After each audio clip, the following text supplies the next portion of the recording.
the messaging that comes from the US is not always the messaging that works here. You have to tweak it, you have to massage it. Another one of my rules is the 80% of the 80%. You work for a US company, or it could be an Australian company going global. It's like 80% should look the same. Now, out of the remaining 20%, 80% of that should look similar. One of the challenges with, say, a 25-year-old AE is that they're selling to a 45-year-old CMO, and they don't have that like experience. So what this did is it built a lot of content for them to use. My other rule I have for folks is don't ask for permission, ask for forgiveness. Like, if you're always asking to do something, you're not going to get anything done. Like, get out there, do it. Welcome back to the B2B Sales Blueprint by Firmable. I'm your host, Paul Perrett, co-founder and co-CEO of Firmable. Each episode, we talk to operators, founders, and revenue leaders about what actually drives B2B growth. The mistakes people have made, the successes they've had, the experiments, the lessons, the scars and the scrapes. And that's what generally gives the great insights that we're looking for. So there's no better person that I can think of to really talk about and unpack scaling, particularly across Asia Pacific, than Chris Perrine. Chris has spent 2 decades building and leading revenue teams. He's founded and sold businesses. He's worked for big companies. He started. He's been number 1 employee in a region. Just had a fantastic kind of and been part of the Singapore kind of sales leadership landscape for 30 years. So really thrilled to have Chris here today. I think you've seen every aspect of the good, the bad, and the ugly and selling across APAC. You've probably caught a lot of planes in your journey, a lot of flights. So really thrilled to have you here. Yeah, great to be here, Paul. Thanks for having me. So awesome. So you've had a remarkable career. So you started your career in IDC, then you founded a research business in Asia, which you then sold to Forrester. Then I think you went to product review, and most recently, I guess you've led G2 from being kind of number 1 employee in a region all the way through to the really successful kind of business it is in Asia. So maybe just for context for everyone, just give us a couple of minutes on that journey. So I'm just fascinated to hear your words. It's been a wild journey. I've loved every minute of it, and never thought I'd be in Asia Pacific for so long. It was supposed to come out for 2 years and go home, and look, 30 years later, I'm still here. So why did you stay? So I think I came out with a bunch of friends. And that probably kept me here. You imagine going to Asia with your best mates.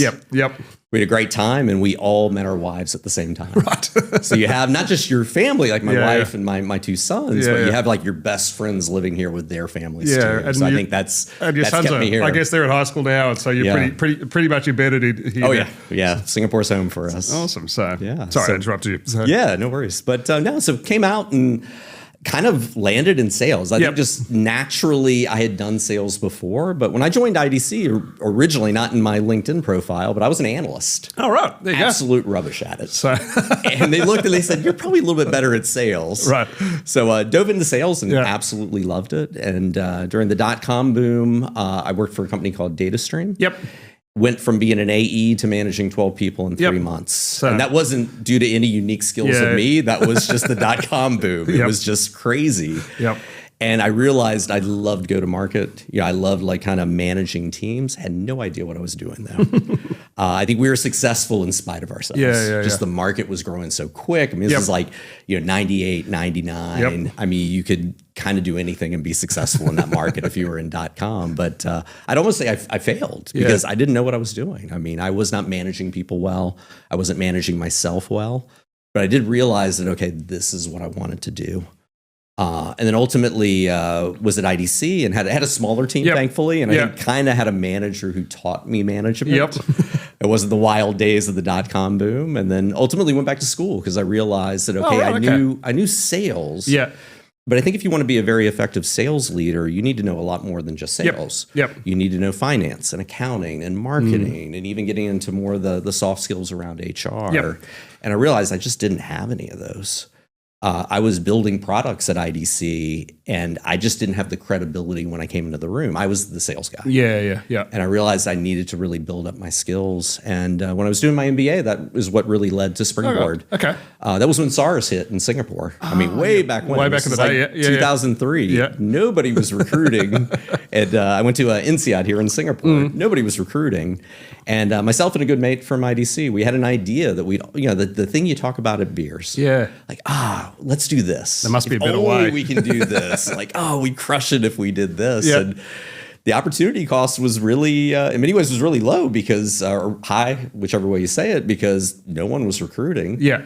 I didn't have a job. I was like, let's go for this. Let's try it out. Yeah. So we were able to get some seed funding and kind of someone to almost like, in many ways, sponsor us, and that they had an office that we could work out of. They had an office in India. It was a big part of our strategy. So that was Springboard Research. And kind of our model was, how do we leverage more work offshore that traditionally has been done in Singapore, San Fran, New York, the highest cost cities in the world? So we'd have teams in Singapore and Tokyo and Sydney that would work and interface with customers, and then really smart analysts in Delhi and ultimately China as well.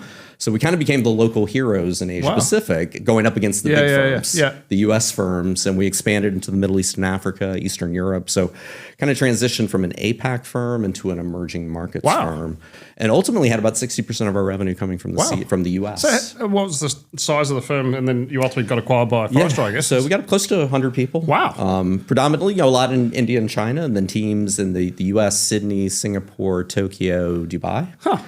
And we just had a much more flexible model. And that's really what the market was looking for. Were you looking to sell, or how did the sale come about? What's amazing is that Springboard was my business plan for my entrepreneurship class at INSEAD. So that's how it started. I hope you got good marks for that. Yeah. That's how it started. And actually, our exit was we're going to sell to Forrester because they don't have anything in Asia Pacific. So we called it. I mean, school business plan. But what was amazing was this guy, like very thick Boston accent, kept calling me. He's like, I want to talk to Dane Anderson, who was my partner and our CEO. And I was just like, can you let me know why you're calling? Like, why do you want to talk to Dane? They're like, no, we can't share that with you. And finally, I said, listen, give me your number. I'll ask him to call you. And I told Dane, I was like, it's really weird. This guy called me 4 times, wouldn't say why. Wanted your number specifically. Did not want to speak to me. I was the COO. So he's like, don't care about you. And it was kind of like one of those, like, I was just like, somebody calls you, just heads up. And he's like, 2 days later, Forrester's CEO called. Wow. And we backed it up that was the guy who worked for him, who was getting us put together. So they flew out to Singapore, and they just said, we've tried to enter APAC for 10 years. We have not been successful. So we're looking to buy you guys to try a different angle. And it's a really interesting experience going through that. That whole acquisition. And then you transition into Forrester, I guess. Into Forrester. How did you find that, going from being the business owner to the divisional leader or equivalent, I guess? So grass is always greener. So it's, at first we're like, this is amazing. Like, we have HR people now and finance people. And it's like all the things that you do as like a founder. A lot of that work got kind of moved to different people. So like for me, I could focus 100% on sales and business development. My partner, who was our CEO, he could focus just on research. So all the like things that go into building a business got kind of taken off of our plate, which I would say initially for me was very nice. It was nice to have that focus. A bit liberating, I guess. And but I did miss being a founder. I did miss like kind of being in the trenches and doing everything. So after about like 2 years, I was kind of like, I kind of miss the like having my fingers in all the different pies. And then to product review. So so we had an opportunity to move to Sydney. So I moved to Sydney with Forrester. And then I was at Forrester for 5 years, and I was kind of keen to get back to that kind of entrepreneurial journey. So product review is a good fit because even though it was B2C instead of B2B, a lot of the research elements were there. And product review had gained amazing traffic in Australia, just had never monetized. It was a 13-year-old company that was still really a 10-person startup. And they were really missing that monetization. So really came in, and it was just, okay, how do you set a sales process? How do you target the right accounts? How do we go in and set up our products in a way to kind of maximize the revenue that we can get and build new products, especially on the advertising side? Cool. And then back to Singapore, I guess, in G2. Yeah, so we were in Australia for about 4 years. Yeah. And then it was time to come home. Our little adventure brought us back, get back closer to grandma and granddad. Yeah. And so I came back. And what's fascinating with G2, I'll try to tell this story in like 45 seconds. But when we were at Springboard, we actually built something very similar to G2. It was kind of like a benchmarking and review engine, and did really well. We built it about 18 months before we got acquired, and it was taken off. Yep. And unfortunately, Forrester killed it because it just didn't fit their model. Yeah, they didn't really have like a digital type, anything like that. And it was something I always believed in. I was like, wow, we really saw this get traction. And when I hit my 2-year lock-in at Forrester, I was thinking like, do I go and try to do this again? Like I was really passionate about it. Yeah.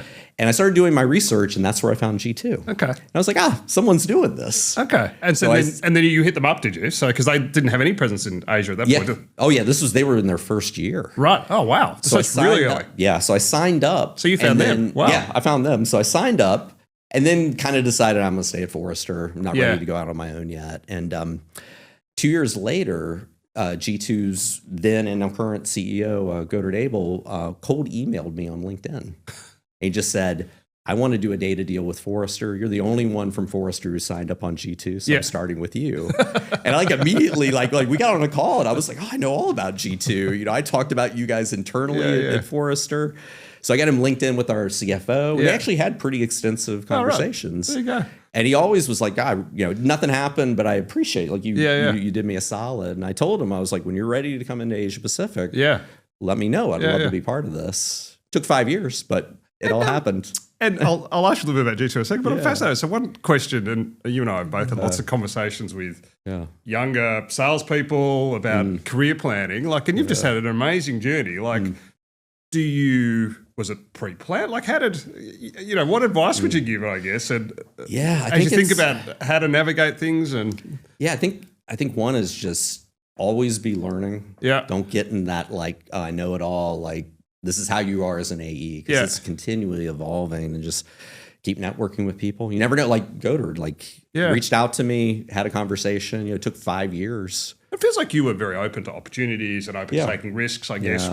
And I think too is like be open to.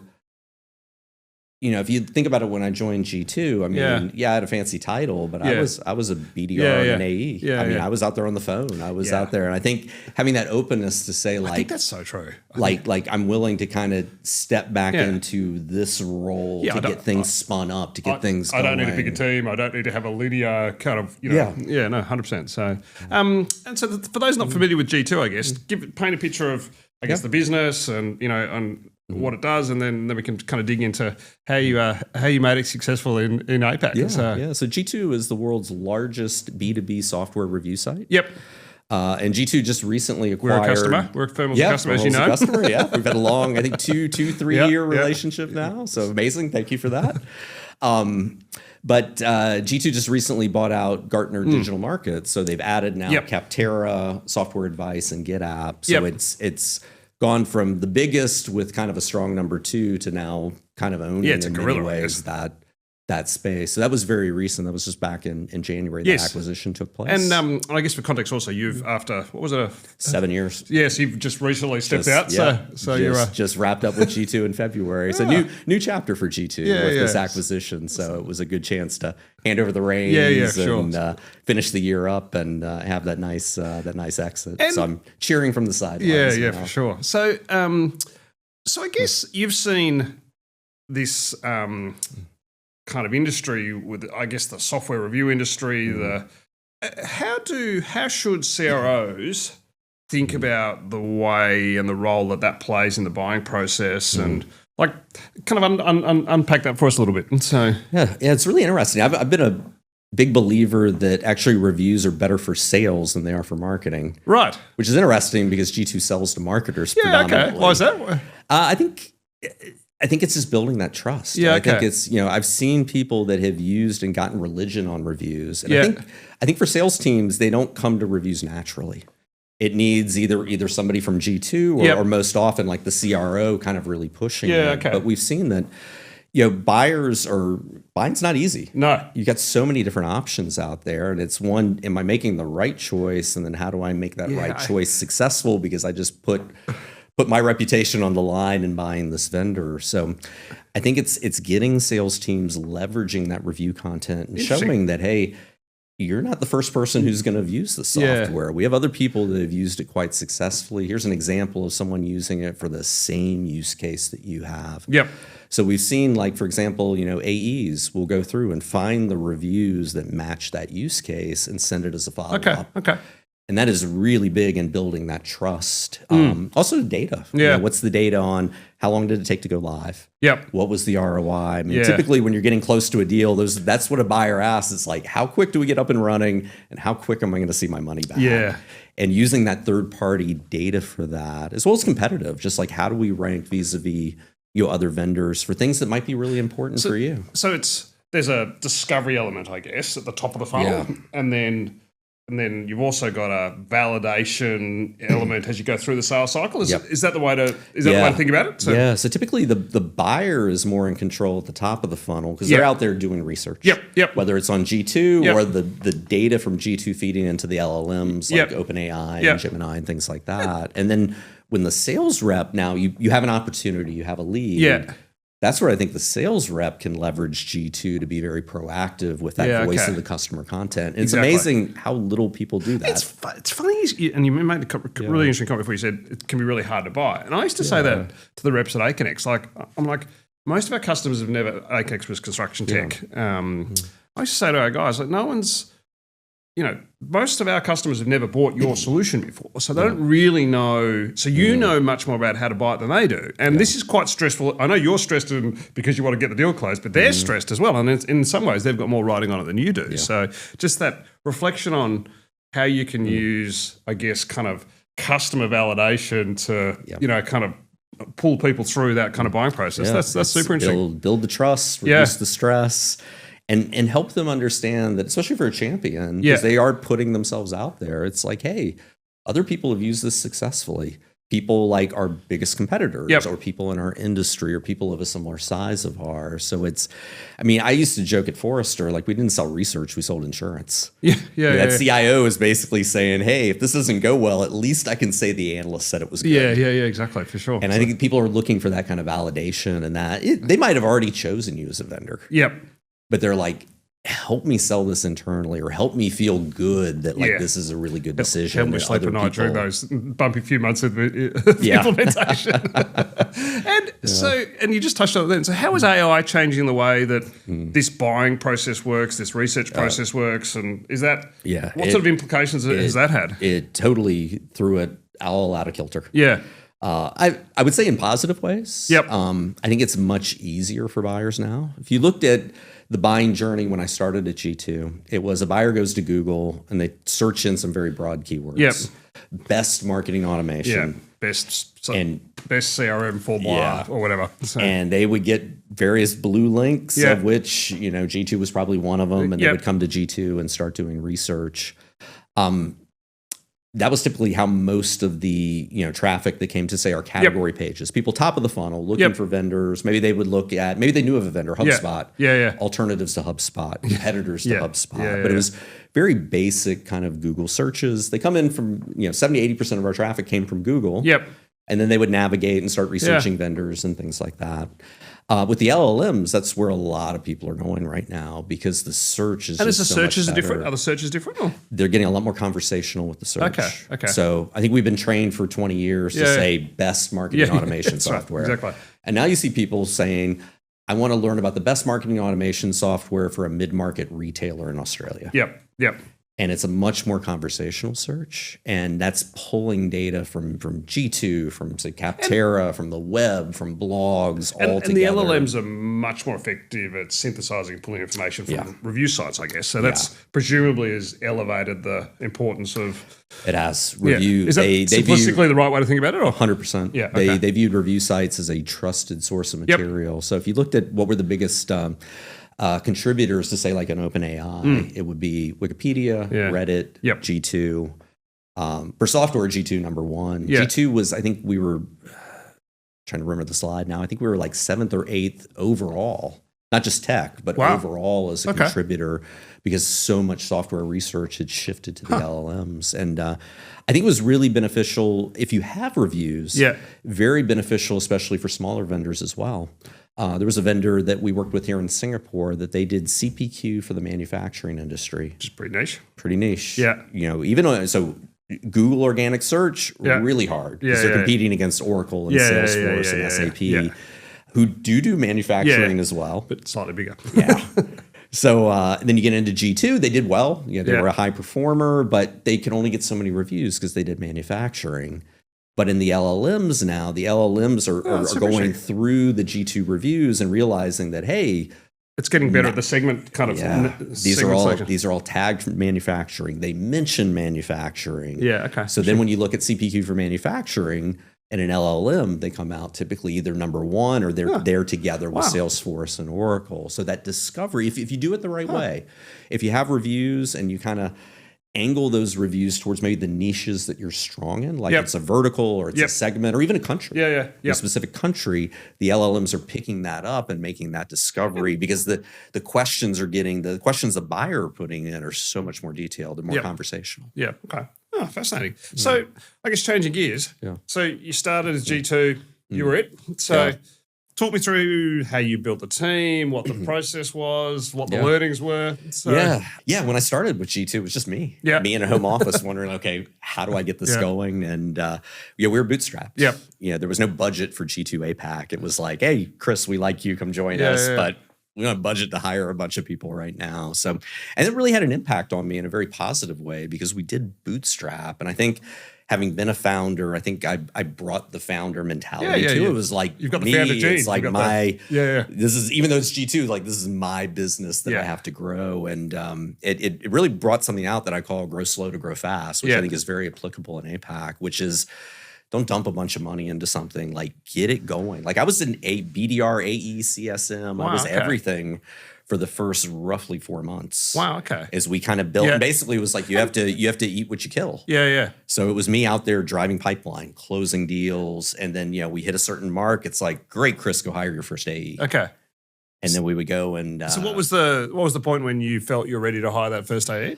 So one was a revenue number. I had hit a revenue number to afford it, but also I think it was me really getting a feel for the business, and I think that's where it really comes in that grow slow to grow fast. It's like I had to do everything. I had to understand everything. I had to know the product, the processes, and that really helped me understand.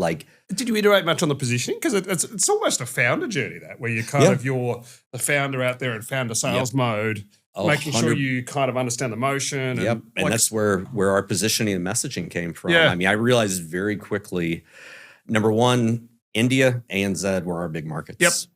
Because those were markets where VC money was pouring in for companies to go global. Got it. And then that impacted our messaging because the messaging wasn't, okay, get on the G2 grid, the typical US messaging. The messaging was, we're going to help you grow in the US. Fascinating. So part of that early journey was you evolving the messaging. So we evolved totally. We came up with an ebook, how to grow with G2 or how to grow in the US with G2. So this is a fascinating topic because I think it's an undervalued skill in sales leaders, that ability to kind of evolve messaging. It takes it's interesting. I think some sales leaders, sales reps can do it really naturally, and particularly in that growth phase in new markets, it's just critically important, I guess. Is that the way you see it? I'm sure it sounds like it is. I think in APAC as well, because the messaging that comes from the US is not always the messaging that works here. Or sometimes it's you have to tweak it, you have to massage it. I have another one of my rules is the 80% of the 80%, which is 80%. So you work for a US company, or it could be an Australian company growing global. It's like 80% should look the same. Now, out of the remaining 20%, 80% of that should look similar. That might be, maybe your pricing's a little cheaper, or like the messaging. It's a similar messaging, but just it's, hey, grow in the US. And that remaining, if I don't like doing math in public, but if I do, it's 4%. 4% is just the totally different. Totally different. Like it's just whatever. And, Japan, probably a lot different. 60% of the 60%. Australia, maybe 85, 85. But I've always found that works, but I always found it's like US companies kind of get it when you say that. And then you can put something in a bucket. You can say, hey, this is one of the, okay. You got 80, 16, and 4. This is one of the 16s. Yeah. So you hired your first sales rep, and then talk us through what the journey was from there. So we hired 2 reps in Singapore to get started. Yep. And then 2 more in India. So they were hybrid reps. Yep. And then we had a small amount of customers that we moved across kind of once we got them going. Yeah. Kind of had a base team going. And then COVID happened. And I think, interestingly, COVID back to your home office. So. Yeah. COVID was really good for G2 in that, event stuff. All the go-to-market activities that have been offline. Of course. So then people had to go online. Push stuff online. Didn't go so well for APAC because we're just too new. Yeah, we had not really gotten in front of people yet. So where the markets were, say the US and a lesser extent Europe, where people would say, well, I have a $200K event budget. I need to move that online. G2 did pretty well. So we had a hard go for about 4 or 5 months out of COVID. But I got to give credit to the team. They kept at it. They just kept prospecting. And once the market flipped, then it was off to the races. And what did you learn leading through COVID? Because I have some, I had some great empowering experience, but I've had some scars leading through COVID. What did you learn leading through COVID? I think it's tell people like how it is. Yeah. And that's down and up. Let's tell the team like, hey, this is going to be a hard go. Like control or focus on what you can control. You can control no matter if you're selling 0 this month, you can control how many emails you send. You have influence on how many meetings you have. Don't take your foot off the gas. We know this is an event that is probably going to happen once in our lives. Like if I see you working hard, I'm going to fight tooth and nail to make sure you stay with us. But don't give up. I think don't give up. And then going up, it's like, hey, like we don't have that advantage of prospecting for like 4 years in front of these accounts. It's like we literally just started like a month ago. And being, with forecasts, like, I mean, we had some tough months where it's like, this is what it's going to look like this month. And I was like, I'm not trying to like. We've all had those calls, haven't we? So it's like being frank and saying, hey, we'll come out of it. Everyone's working really hard. We just need that inflection point where people feel comfortable that like, hey, I'm comfortable with the new normal. And that happened. That happened. I mean, COVID really kicked in March. We saw by August, it just flipped around. And then it was the opposite. We're like 150, 160% of plan because we had like 5 months of pin-up buying. That all of a sudden was starting to transact. And so you were selling into Australia, ANZ, and India. 2 completely different markets. Like, must be almost being schizophrenic selling into those 2 markets. So compare and contrast, I guess. What were? It's selling into Australia. It was a lot of people were very focused on brand. Obviously, everybody you want leads. You want leads. I want opportunities. I want G2 to deliver that. But I think the Australian market was a lot more balanced on, hey, we're selling into the US, like we've got to show that we have customers. We've seen success. We've got to take that Australian success and translate it to what can we deliver in the US. So the Australian customers or prospects, bringing them on board, were more concerned about reviews. Like, can I get reviews? Like, I don't want to invest money and then I've got 5 reviews after a year. So they were a lot more focused on the review element and how G2 could help them get those reviews. And I guess that's that's a question that we've talked about a lot internally. How do you top tips for driving reviews? So it's probably a question you've been asked probably 1,000 times over the last 10 years. My G2 memory is kicking in here. So I am a big proponent of the in-app reviews that we have. That's worked really well in that you're using tech to do the heavy lifting. And you're also being able to target like the right time to ask for that when review. Someone's had the right experience. Exactly. It's like, hey, they've been a customer for 6 months. Show them that that review ask. Or maybe they're using a feature that's typically used by more advanced users, like maybe reporting features or things like that. So in-app is number 1. There was another feature that we rolled out last year that was leveraging the transcripts from things like Gong and Zoom and things like that. That's a good idea. That's a really good idea. So basically you can paste that transcript and it will write a review that you can then give to your customer. Because from a customer perspective, I've never really seen customers that have said, I don't want to give a review. It's just a pain in the ass to actually write it. Exactly. And you're taking all that heavy lifting. It's like, hey, we took that. I mean, the pitch is, hey, that last call we had, I took the transcript, put it into G2's AI, and it actually wrote a review. Yeah, okay. I'd love to send that to you. That's a great use case for AI. Yeah, you just need to mark the star score. You can edit it if you like. Yeah, of course. But this will probably take you just a couple of minutes to get done, and you can incentivize, non-incentivize. We found the conversion rate was like 70, 80% because you took the heavy lifting. It's oh, it's already written. This looks good. 5 stars. Submit. Yeah. And no, that's such a great, and I guess on that topic, how else were you thinking about how you used AI in your world? You know, what were the I guess the things that worked well, the things that didn't work well? Give us a flavor of your kind of journey on that front. Yeah. So for me, about a year and a half before like I said, just left G2 last month. So it was back in I could do the math. In 2024. Yeah. I took over our global SMB business. Yep. We actually moved it to India. So we had to hire about 30, 35 people in India to so selling out of India. So selling out of India to the US, EMEA, and then our existing APAC SMB business as well, just kind of moved into this team. And so all of a sudden you're bringing a lot of very young people that don't have a lot of sales experience. Have some. You know, take 25, 26-year-old AE. You're bringing them all into G2 and you know, not like there's any tenured rep. The tenured rep was someone who'd been there for 3 months. Yes, they've been there last week. So I was like trial by fire with AI because I was like, to do this, like I've got to start leveraging these tools even more than I was to get this going. So basically we had 3 buckets. We had the bucket of how do we increase the efficiency of what we're doing? Yep. What can we do new with AI that we just never could do before? Yep. The third, the controversial, is like, hey, can this fundamentally can we sell twice as much with the same team? Yep. Or can we sell 20% more with 30% less people? That I found the bucket 2 was the one we saw the most success. Okay, so give us a few. Yeah, so things like that would be the one that was most effective is that we would generate reports post a discovery call. Yep. We used a tool called Dust that sat on top of Anthropic and OpenAI, and it was plugged into all of our data. Okay. So we could do either a competitive report, so Dust AI is visibility. So that's a collection, kind of a call recording. So Dust is it's an AI agent tool that sits.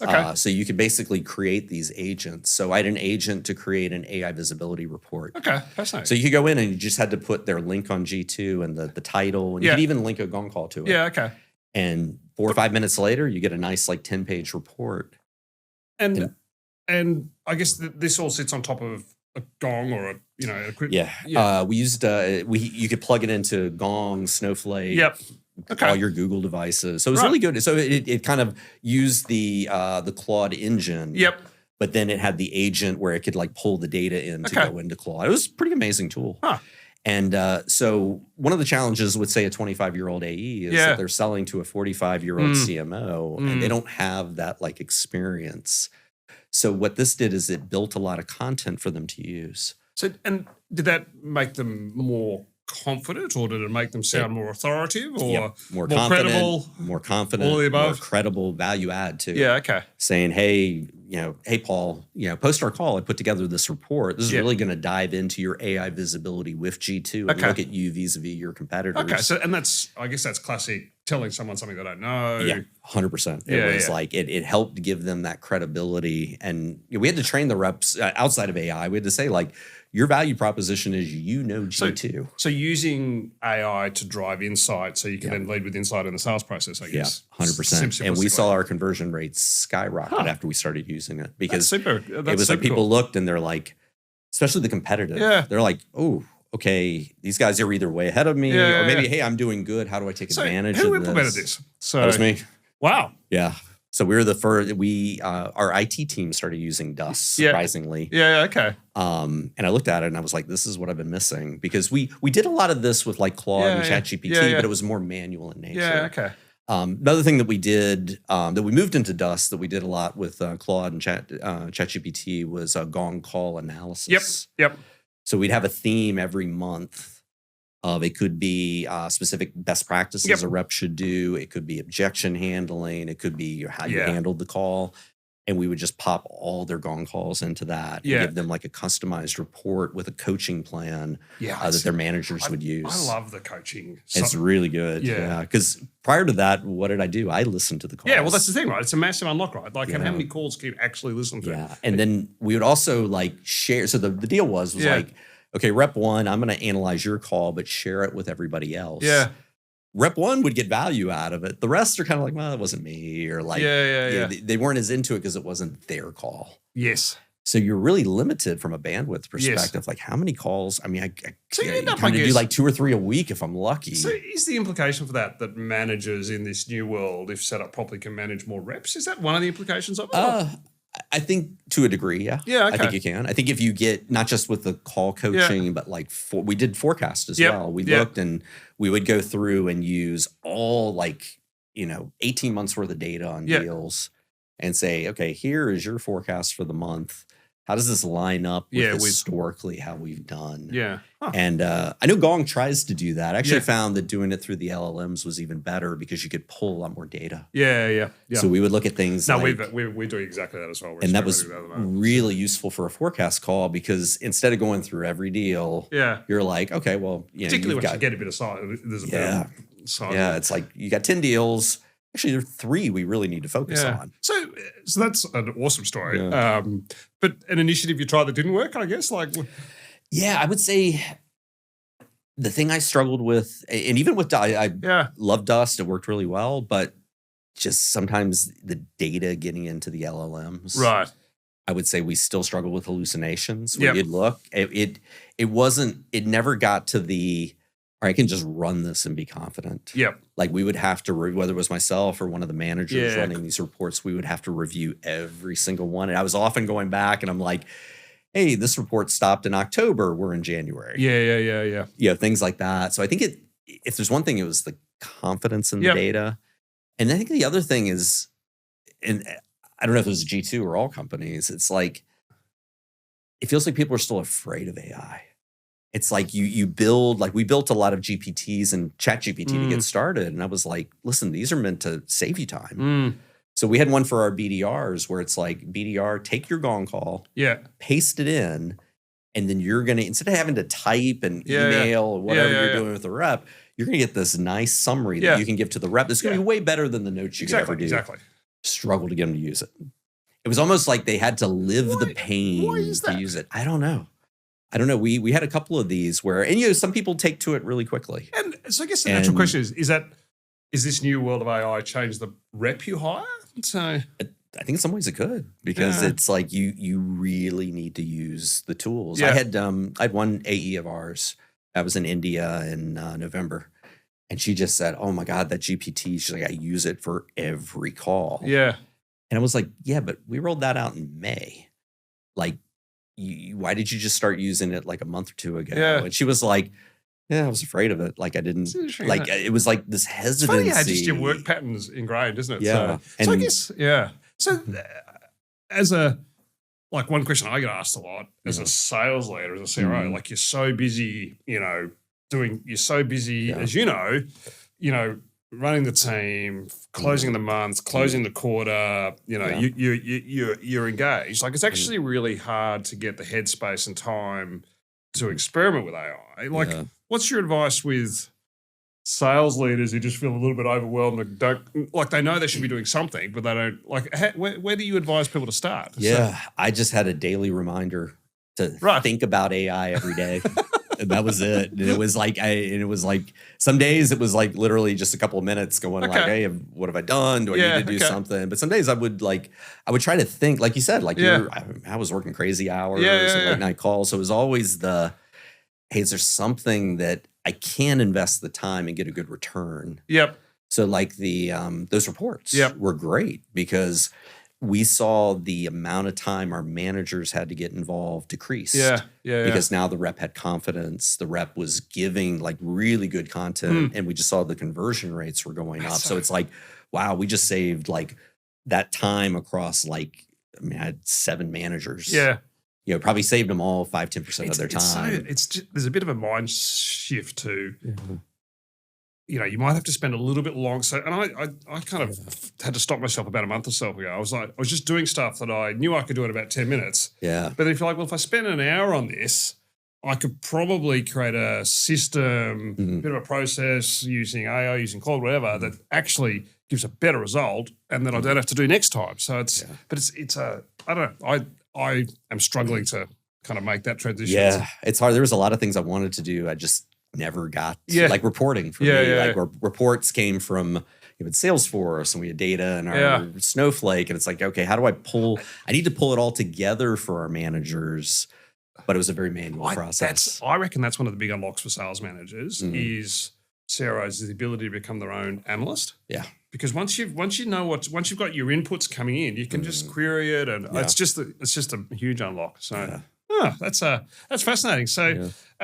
we could talk about this for a long time. This is a podcast in and of itself. But we're about to get kicked out of the studio. So we're going to do a bit of a rapid fire, if I could get my questions back up again. So, all right, rapid fire. What makes a great CRO? Curiosity. Yep. Okay. Biggest single lesson about building and selling across APAC you've learned over the last 30 years? I think you need a consistent process. Yeah. But the teams in the States need to give you a lot of trust. Yep. And just keep innovating. And what's the biggest misconception our overlords in the States have about building businesses at APAC? Yeah, their GTM is the GTM to use. No, it's the GTM to start with. Yep. And then you innovate. Yep. Okay. Go from there.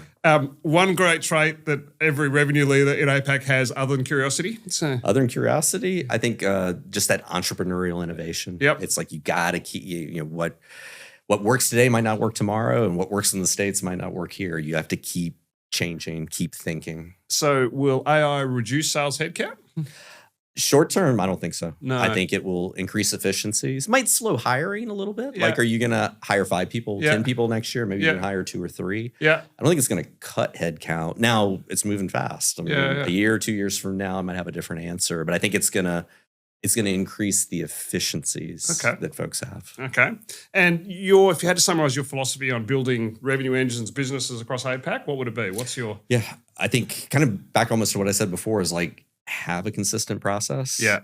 But you got to keep innovating. Yep. It. And my other rule I have for folks is don't ask for permission, ask for forgiveness. Like if you're always asking to do something, you're not going to get anything done. Like get out there, do it. Experiment. It's only a failure if you don't learn from it. And having that culture in the organization too, where people feel they can do that. And like you've had an amazing journey. I think probably caught thousands of flights, worked really long hours.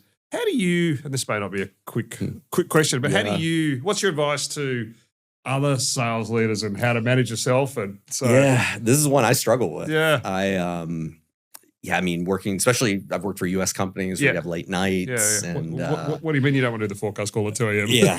Yeah. So it's, I think for me, I mean, the one thing that's helped me is like having a set time to work out. For me, that helps with stress. Yep. Helps with stress. I'm very lucky. I have a very supportive wife, and she's got a pretty flexible job, so she's able to do more with the kids. But I think if there's one thing that's helped me, it's that work out, like keep the health up, and just if I work out, I feel like I've accomplished something non-work. Yeah, I guess it's something you're in control of. Yeah, something I'm in control of, and just generally a good thing to do. Awesome. So, and what are you looking forward to? Having a little bit of a break before you think about what next. What are you looking forward to doing over the next month or so? I've got a whole list of things. So I'm doing. I mentioned I'm cooking more. Cookies. Yeah, cooking more. I'm running a race next month. Nice. I'm gonna go. Just went snowboarding. Gonna go diving. Awesome. Doing a lot with AI, like kind of personally trying to learn now that I've got more time to do it. Spend some time with the wife and kids. Awesome. They're. I don't know if. 2 teenage boys, and now my wife is kind of like, when are you getting a new job? Like, you're in the house a lot now. The kids are like, they're like, I was cooking with the eldest, and he's just like, yeah, Dad. He's like, this is fun, but like, I can't Novelty's going to wear off. Yeah. So, but it's all good. Awesome. This has been great. It's very generous of you to come in. I'm so thrilled we're able to make this work while I'm in Singapore. Yeah. Just fascinating insights about building businesses across APAC. And I just love the way your entrepreneurial mindset and experience kind of shapes how you think about sales and growth. It just comes through really clearly. Great. Well, thanks for having me. I appreciate it. No, it's awesome. Excellent. Thanks for coming here, Chris. Yeah.